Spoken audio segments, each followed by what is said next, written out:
Assalamualaikum warahmatullahi wabarakatuh.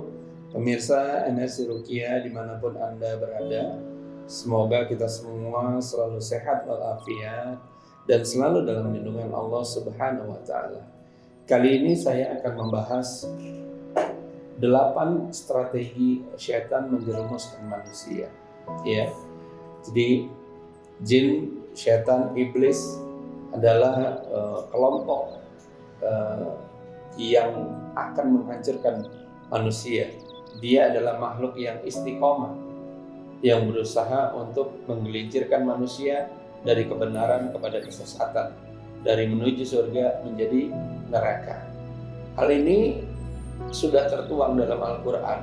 Ya, Allah sudah menerangkan kepada kita di surat Al-A'raf ayat 16 dan 17. Saya bacakan.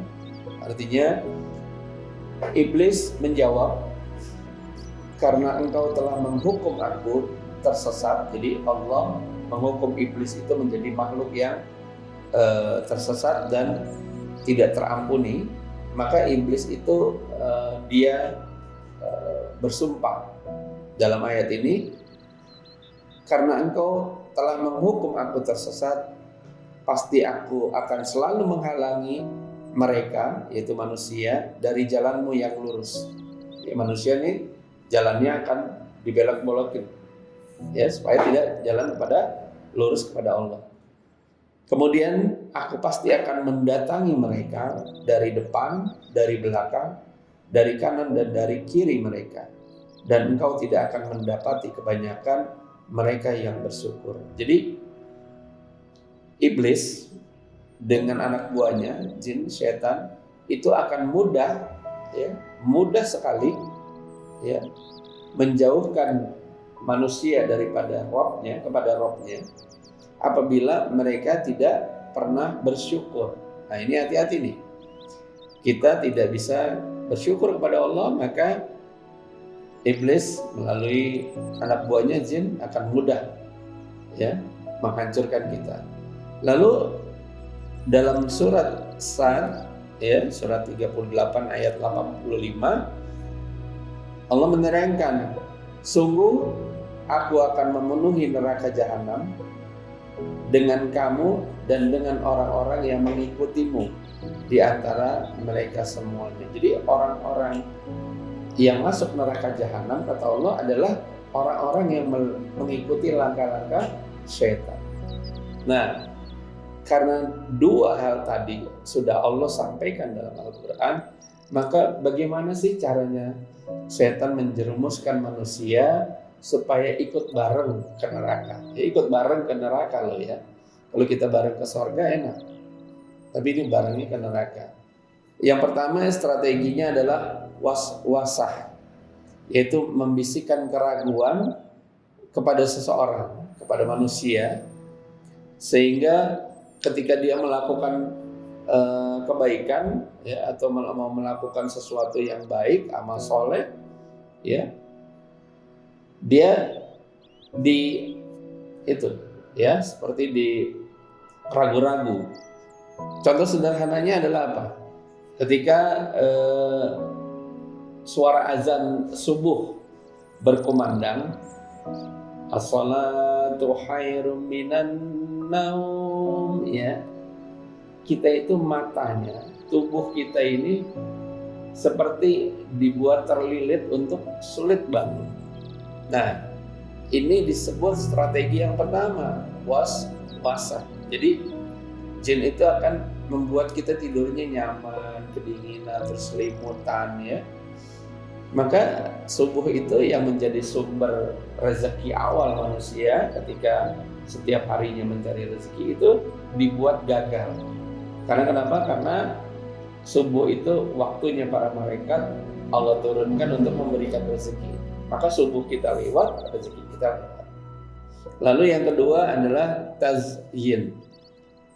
Artinya adalah membungkus kemaksiatan dengan kenikmatan. Jadi sebenarnya perbuatan itu adalah perbuatan maksiat, tetapi dianggapnya sebagai biasa, kenikmatan, ya. Ya, misalnya ada orang dia belum halal, ya, dalam ikatan perkawinan, mereka kemudian melakukan zina. Nah itu setelah mereka melakukan, mereka nggak punya pemikiran itu dosa besar atau mereka itu merasa berdosa kepada Allah. Mereka anggapnya, dalam pikiran mereka jin menyihirnya untuk biasalah, anggap aja hilang. Ya sudahlah, yang penting nanti bertanggung jawab pacar saya gitu kan. Jadi dianggap itu sebagai sesuatu hal yang lumrah atau hal yang umum. Ya ini disebut strategi jin yang di tingkat kedua atau nomor 2. Lalu yang ketiga adalah tamani. Tamani itu artinya memperdaya manusia dengan khayalan dan angan-angan.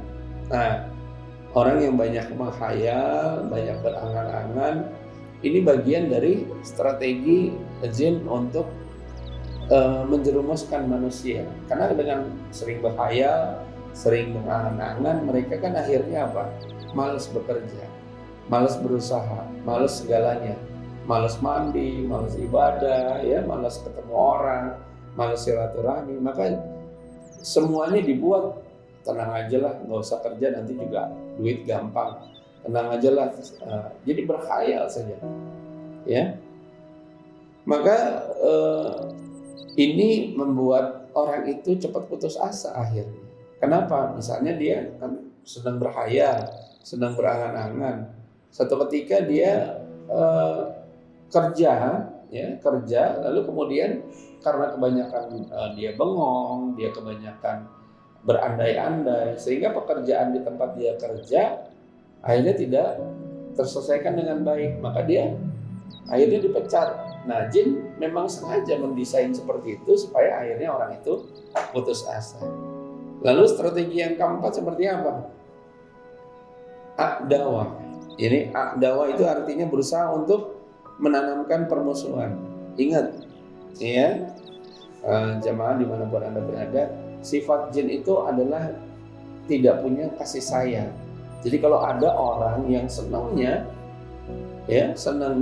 memberikan permusuhan, ya, maka dia tidak lebih dari minal jinnati wan nas, teman-temannya jin, ya, jin yang dalam bentuk manusia. Dia menghancurkan kita dalam permusuhan. Maka perbanyaklah kasih sayang. Suami istri kenapa sering cekcok di rumah? Barangkali kasih sayangnya sudah berkurang. Anak dengan orang tuanya kenapa sering ribut? Barangkali kasih sayangnya tidak dirasakan oleh anak ataupun sebaliknya, ya, cuek, ya, acuh-acuh, ya, kemudian senangnya jadi ribut. Nah itu kita cek lagi bahwa itu ada strategi setan di situ, ya, sehingga akhirnya dari permusuhan itu kan yang muncul apa? Suuzon terhadap orang lain, berprasangka yang buruk, sehingga jin gampang menciptakan permusuhan dalam suasana kantor gitu, ya. Tiba-tiba ada orang yang merasa bahwa dia tersaingi, padahal orang itu biasa-biasa saja. Lalu dia merasa bahwa oh jangan-jangan dia itu gak suka sama saya, ya, gini-gini. Padahal itu prasangka, ya. Akhirnya dia termakan oleh prasangkanya dan akhirnya dia sendiri yang dikucilkan karena sikap-sikapnya. Lalu kemudian strategi yang selanjutnya adalah